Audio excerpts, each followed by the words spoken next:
atau sangat cantik.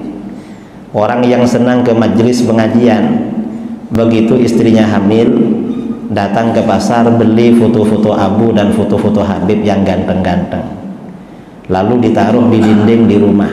Bilang sama istrinya, kamu diam-diam lihat ya fotonya Abu dan Habib. Mengapa? Anak kita nanti biar ganteng seperti beliau. Dikiranya anak itu hasil fotokopi. Karenanya orang gak bisa merendahkan Rasulullah SAW.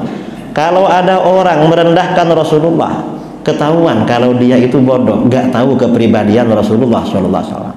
Rasulullah itu lahir dari bangsa Arab, dari keluarga Bani Hashim, dari suku Quraisy. Ini semuanya pilihan dari Allah. Ini ada orang liberal yang mengikuti kelompok Islam Nusantara, disingkat menjadi INUS, atau aliran Nusantara, disingkat ANUS.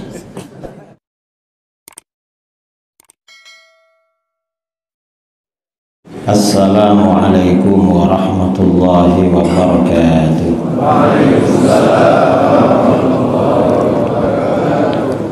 Bismillahirrahmanirrahim. Alhamdulillahi rabbil alamin. Lahul hamdu wa lahul fadlu wa lahul thana'ul hasan. Ashhadu an la ilaha illallah wahdahu la syarika lah, wa ashhadu anna sayyidana Muhammadan abduhu wa rasuluh.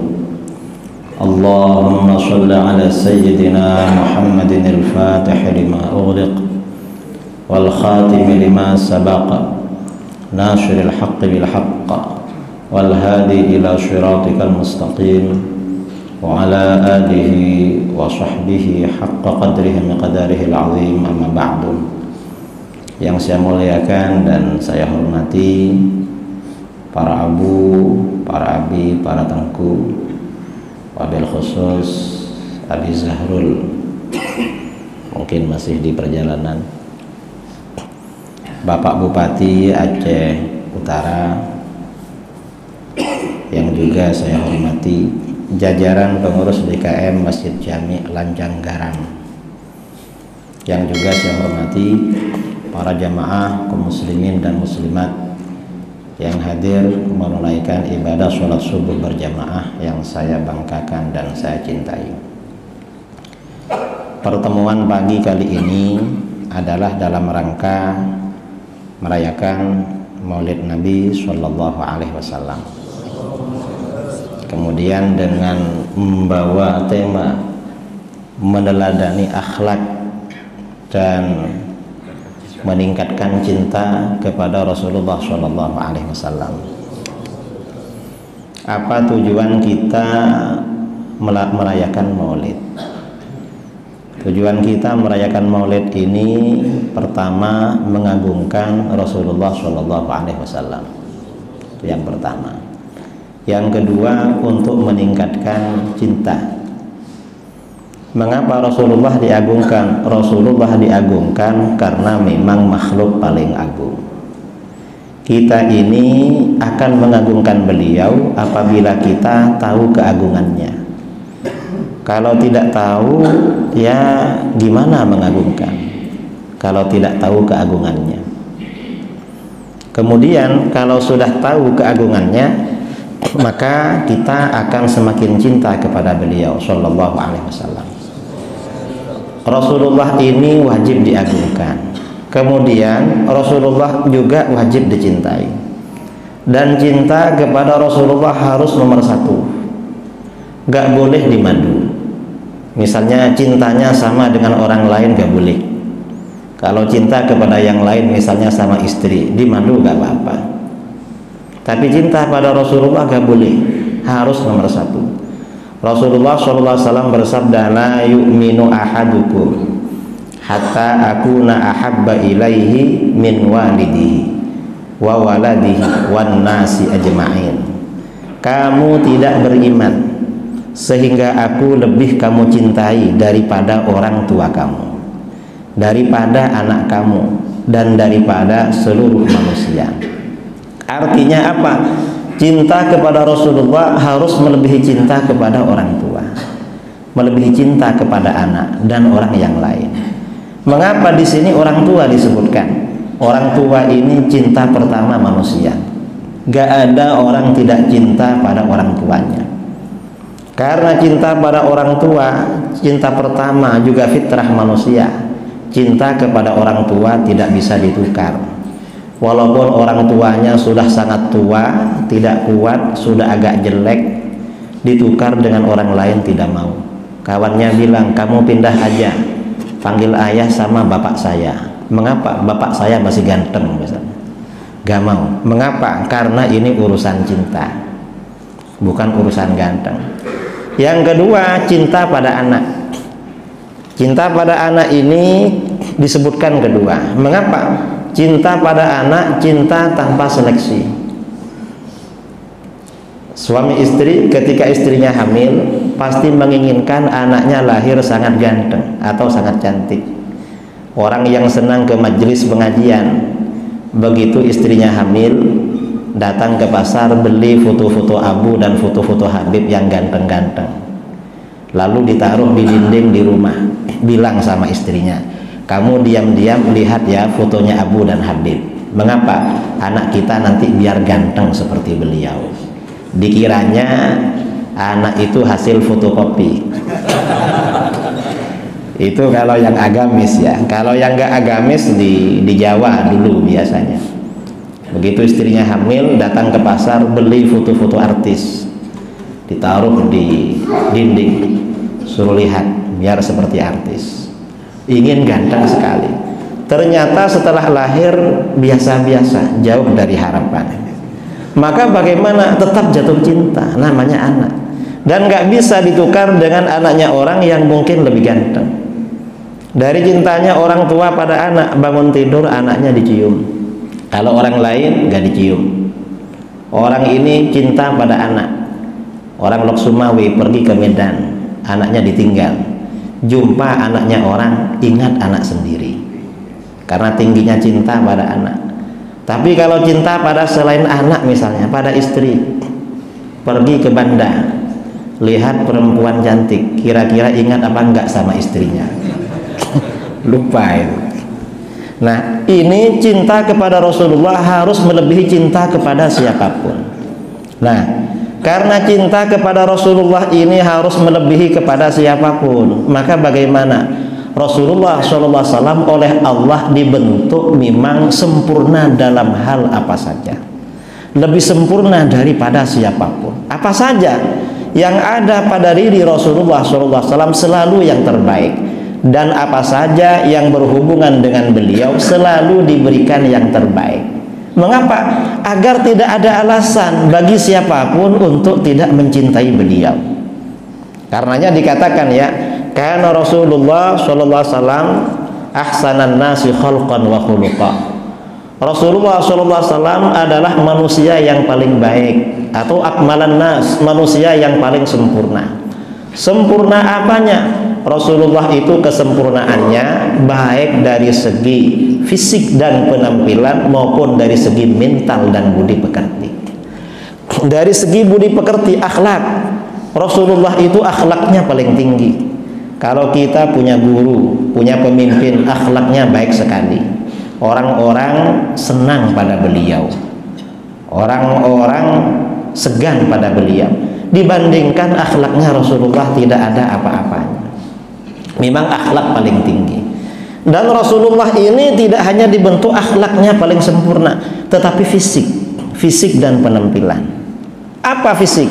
Ini para nabi ya. Para nabi memang semuanya manusia paling sempurna fisik dan penampilan. Contoh kesempurnaan fisik para nabi, contohnya apa?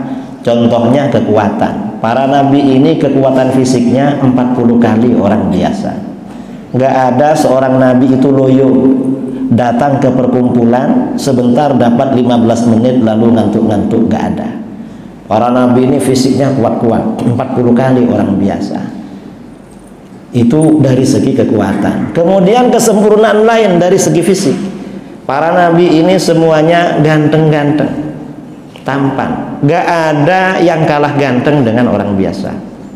Karena para nabi ini memang akmalan nas, ajmalan nas, manusia yang paling ganteng. Mengapa para nabi manusia paling ganteng? Kalau kalah ganteng nanti kalah saingan dengan umatnya. Nabi gak boleh kalah saingan. Makanya Rasulullah SAW bersabda, "Ma ba'atsallahu nabiyyan illa hasanal wajhi hasanas shaud." Allah tidak mengutus seorang nabi kecuali seseorang yang tampan wajahnya, merdu suaranya. Para nabi ini ganteng-ganteng, suaranya merdu-merdu. Wa kana nabiyyukum ahsanahum wajhan wa ahsanahum shautan. Dan nabi yang diutus pada kalian adalah nabi yang paling tampan wajahnya, paling merdu suaranya. Jadi memang oleh Allah dibuat paling ganteng, paling merdu. Mengapa? Agar tidak ada alasan orang tidak mencintai beliau. Apa alasannya? Tidak jatuh cinta, sudah paling ganteng begitu. Dan bukan hanya seperti itu bentuk para nabi itu. Bagaimana? Nabi kita ini diantara namanya yang populer adalah nama Muhammad. Dan nabi kita ini namanya banyak. Sebagian ulama mengatakan nama beliau ada 200. Ada yang mengatakan ada 400. Ada yang mengatakan ada 500 dan seterusnya. Mengapa banyak namanya? Orang itu semakin sempurna, semakin tinggi derajatnya, semakin banyak nama yang disematkan. Banyak nama. Dan nama bagi Rasulullah itu beda dengan nama bagi manusia biasa. Bedanya apa? Kalau nama bagi manusia biasa macam kita hanya sebuah nama tanpa makna. Tapi nama bagi seorang nabi adalah sifat kepribadian beliau. Memang sifat kesempurnaannya. Contoh, nabi kita ini namanya Muhammad. Muhammad artinya orang yang banyak dipuji. Memang betul nabi kita ini manusia paling banyak dipuji. Orang itu kalau banyak dipuji orang biasanya selalu menjadi buah bibir, selalu disebutkan. Coba pikir, dalam waktu 24 jam siapa orang yang paling banyak disebutkan orang di dunia? Nabi Muhammad. Azan sebut beliau, sholat sebut beliau, doa sebut beliau, apalagi maulid, beliau yang dipuji-puji. Dan ini maulid ini gak bisa dibendung. Mengapa? Rasulullah itu namanya Muhammad, banyak dipuji. Kalau dibendung malah orang tambah marah. Dulu orang melakukan maulid, merayakan maulid biasanya bulan Rabiul Awal. Orang-orang Wahabi marah-marah, maulid bid'ah, maulid haram, tak ada dalil. Orang Aceh marah. Gimana? Orang Aceh bikin maulid 5 bulan, mulai bulan Rabiul Awal sampai bulan Rajab. Lalu orang Wahabi bilang lagi, maulid ini asalnya dari Syiah katanya. Padahal bukan, maulid ini tidak ada dalil. Ada orang bangsa kita ya, orang Banjar di Kalimantan Selatan, ketularan orang Aceh, merayakan maulid setiap tahun selama 11 bulan. Mulai bulan Syawal sampai bulan Sya'ban, libur bulan Ramadan. Maulid terus. Mengapa? Gak bisa dibandung. Rasulullah ini namanya Muhammad, orang selalu dipuji. Dan Rasulullah ini terpuji bukan karena dipuji, tetapi bagaimana kepribadiannya, sosoknya memang selalu terpuji. Sejak kapan? Sebelum lahir terpuji, di dalam kandungan terpuji, ketika masih kecil terpuji, setelah dewasa, setelah remaja terpuji, menjadi dewasa terpuji, sebagai suami terpuji, sebagai pedagang, setelah menjadi nabi, setelah wafat pun terpuji. Karenanya orang gak bisa merendahkan Rasulullah SAW. Kalau ada orang merendahkan Rasulullah, ketahuan kalau dia itu bodoh, gak tahu kepribadian Rasulullah SAW. Dulu ada, kira-kira 3 tahun yang lalu, orang bodoh diundang ceramah maulid. Karena suka ngelawak diundang ceramah maulid. Ceramah maulid ini mestinya kan mengagungkan Rasulullah. Ternyata dia merendahkan Rasulullah. Ketahuan kalau dia gak tahu. Apa kata dia? Rasulullah itu masa kecil biasa-biasa. Coba dia tinggal di Nusantara, mungkin ikut kawan-kawannya mencuri jambu. Wah, gak betul itu. Rasulullah sejak masih kecil sudah terpuji. Gak sama dengan bayi biasa. Kata Siti Halimah As-Sa'diyah, riwayat masa kecil Rasulullah ini banyak dikorek diketahui dari Siti Halimah, bukan dari ibunya, karena ibunya Siti Aminah wafat ketika Rasulullah usia 6 tahun. Siti Halimah ini wafat sampai mengikuti Rasulullah SAW diutus. Mungkin lebih dulu Rasulullah wafat. Pada waktu Rasulullah berkumpul dengan para sahabat di Ji'ronah setelah peperangan Hunain, tiba-tiba seorang wanita sangat tua datang menghampiri beliau, lalu selendangnya dilepas, dihamparkan. Wanita itu duduk di depannya. Orang-orang tanya, siapa perempuan itu? Ibunya yang menyusui, Ibu Halimah. Kata Ibu Halimah, yang menyusui Ibu Halimah. Ketika Ibu Halimah pertama kali mengambil Rasulullah dikasih susu yang sebelah kanan, yang kiri untuk anaknya sendiri.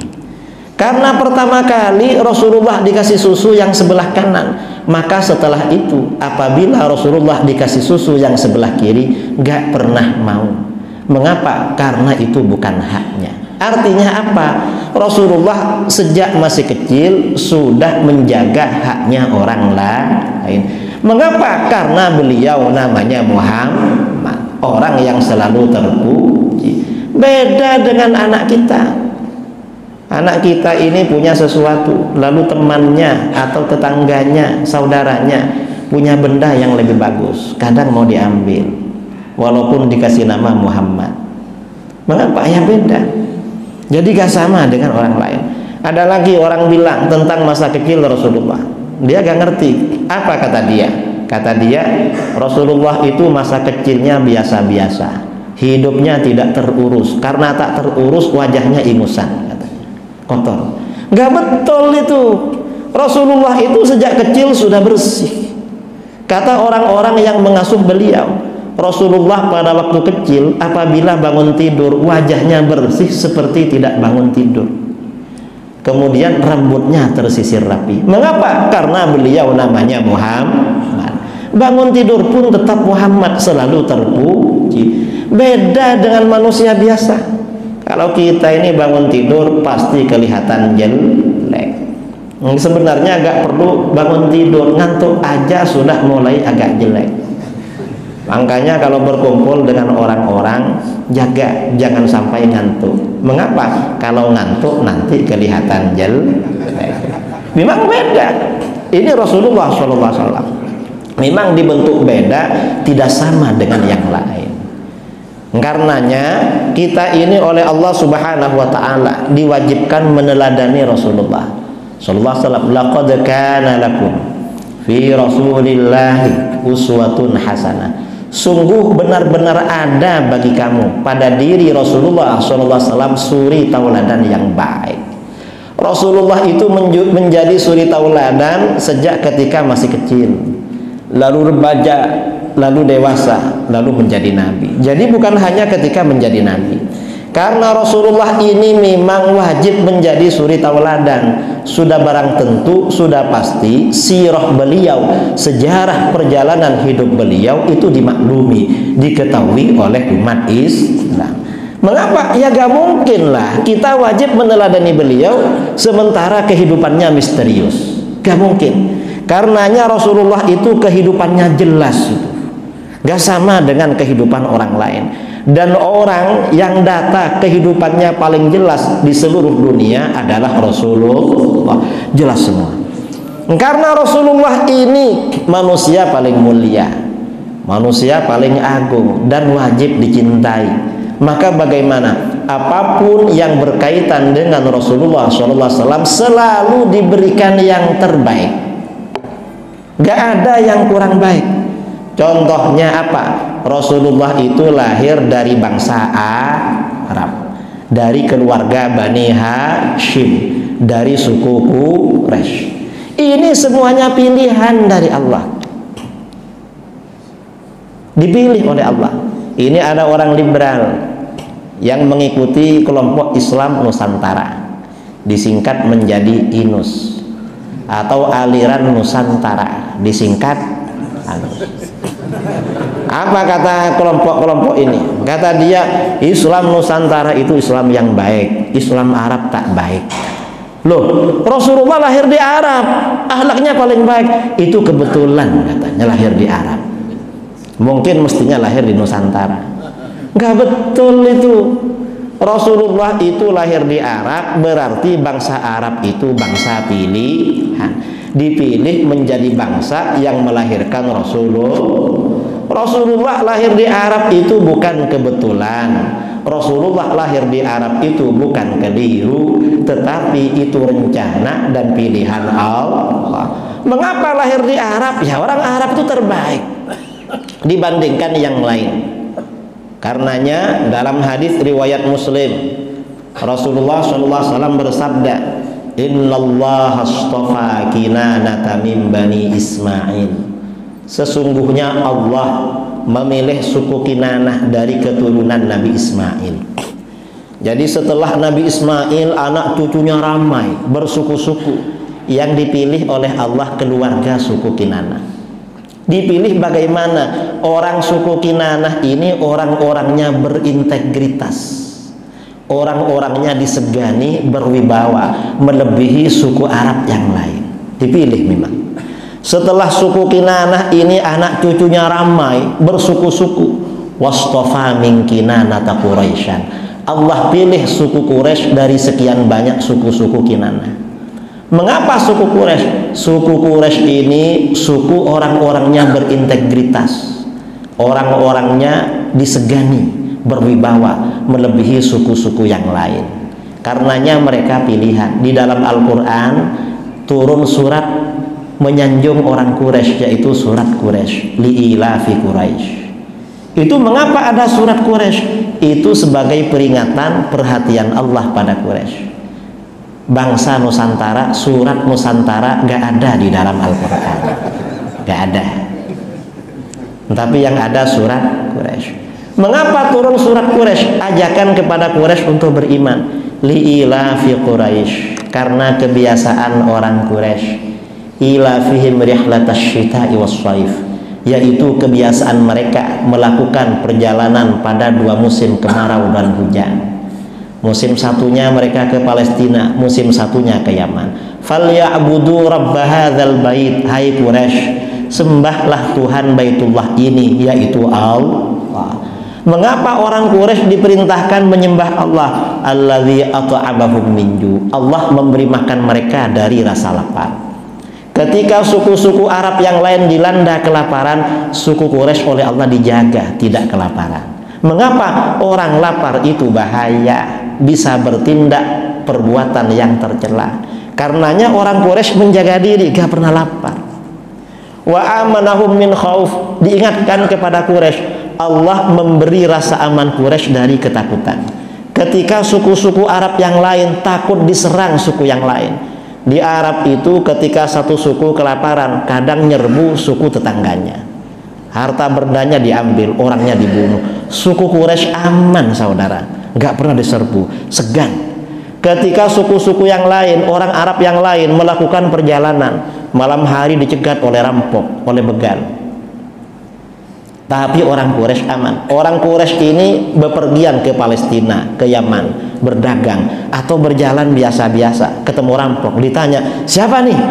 Serahkan. Kami dari suku Quraisy, dari Mekah.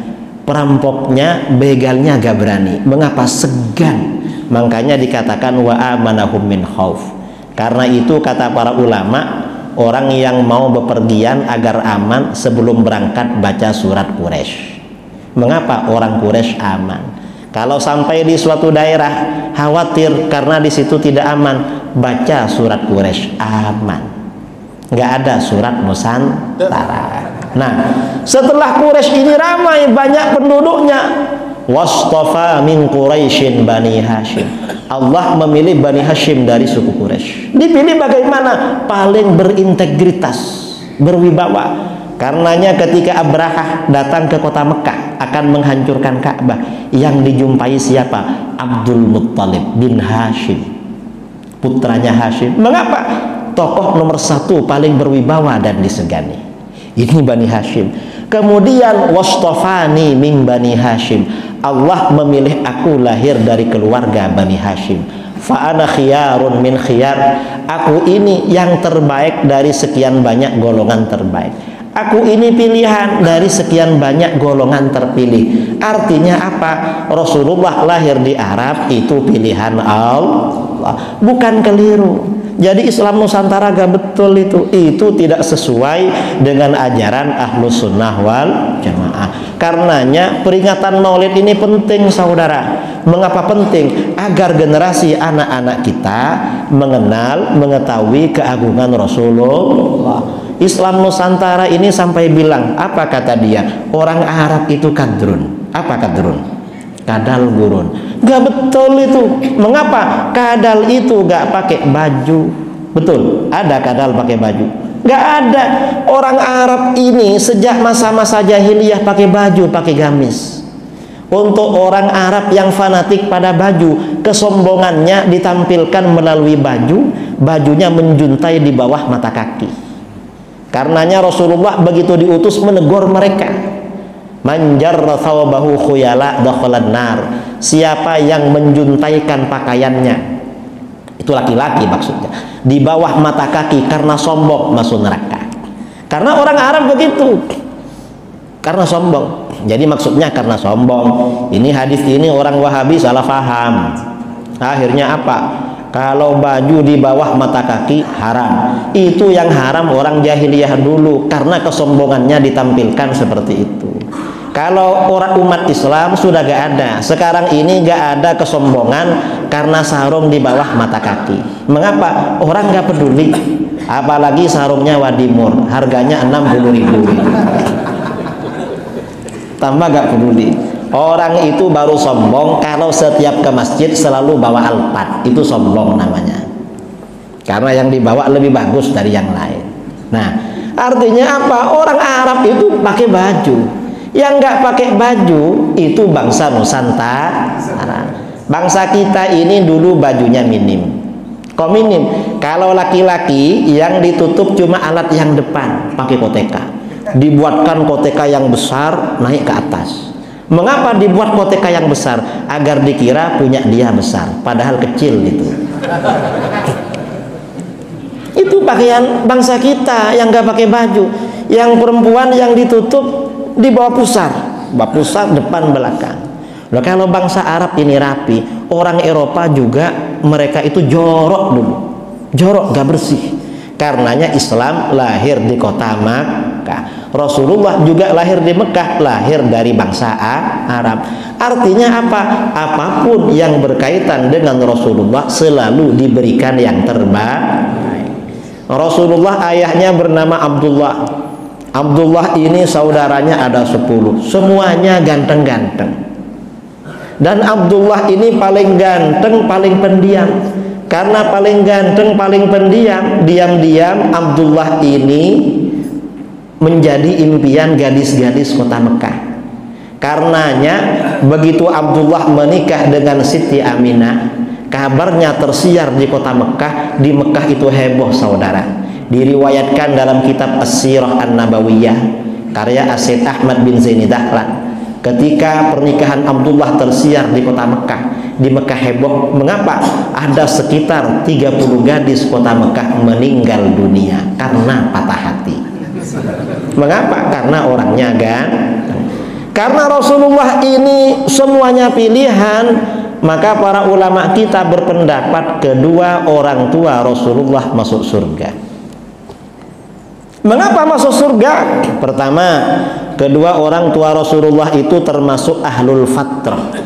Apa ahlul fatrah itu? Orang-orang yang jauh dari kenabian sebelumnya.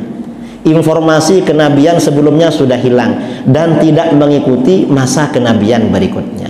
Di dalam Al-Quran ditetapkan mereka tidak diazab oleh Allah. Wa ma kunna mu'adzibina hatta naba'atha rasulah.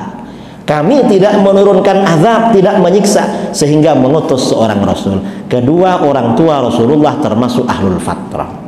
Itu yang pertama. Yang kedua, orang tua Rasulullah itu beriman. Ada riwayat di dalam kitab-kitab Sirah Nabawiyah bagaimana ucapan Siti Aminah yang menunjukkan keimanannya.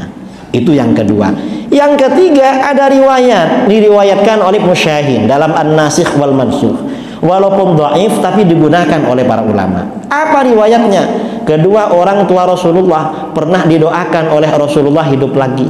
Setelah hidup, lalu keduanya beriman, lalu meninggal lagi. Jadi ada 3. Ini kedua orang tua Rasulullah tidak masuk neraka. Lalu bagaimana? Kata Wahabi gak bisa. Mengapa? Ada hadis riwayat Imam Muslim. Inna abi wa abaka finnar. Sesungguhnya ayahku dan ayahmu masuk neraka. Kata para ulama, yang dimaksud ayahku itu paman beliau, yaitu Abu Thalib. Mengapa begitu? Orang Arab itu biasa memanggil paman itu dengan sebutan abi. Karenanya Abu Thalib menyebut Rasulullah ibni. Dan ketika Fatimah bintu Asad ya, istrinya Abu Thalib, ibunya Sayyidina Ali, meninggal dunia. Fatimah ini meninggal sampai masuk Islam. Rasulullah SAW mengurus pemakamannya. Rasulullah berdoa, Allahumma inna hadza ummi ba'da ummi. Ya Allah, ini ummi, ibuku setelah ibuku. Artinya panggil ummi pada Fatimah bintu Asad, istrinya Abu Thalib. Karenanya kita ini ya, orang-orang ahlus sunnah wal jamaah, panggil guru kita panggilan Abu, panggil guru kita panggilan Abi. Itu ya ada dasarnya. Istrinya guru, istrinya Abi, kita panggil ummi. Mengapa? Ada dasarnya itu. Ya kadang-kadang sama istrinya sendiri panggil ummi. Itu bukan itu umminya anak-anak namanya, bukan umminya dia. Nah, ini yang perlu saya sampaikan tentang ceramah Maulid pada pagi kali ini. Karena kita ini waktunya pagi-pagi tidak panjang. Ini ada sesi tanya jawab 30 menit. Silahkan yang mau bertanya. Yang mau bertanya, waktu saya kembalikan kepada MC memimpin jalannya tanya jawab. Assalamualaikum warahmatullahi wabarakatuh.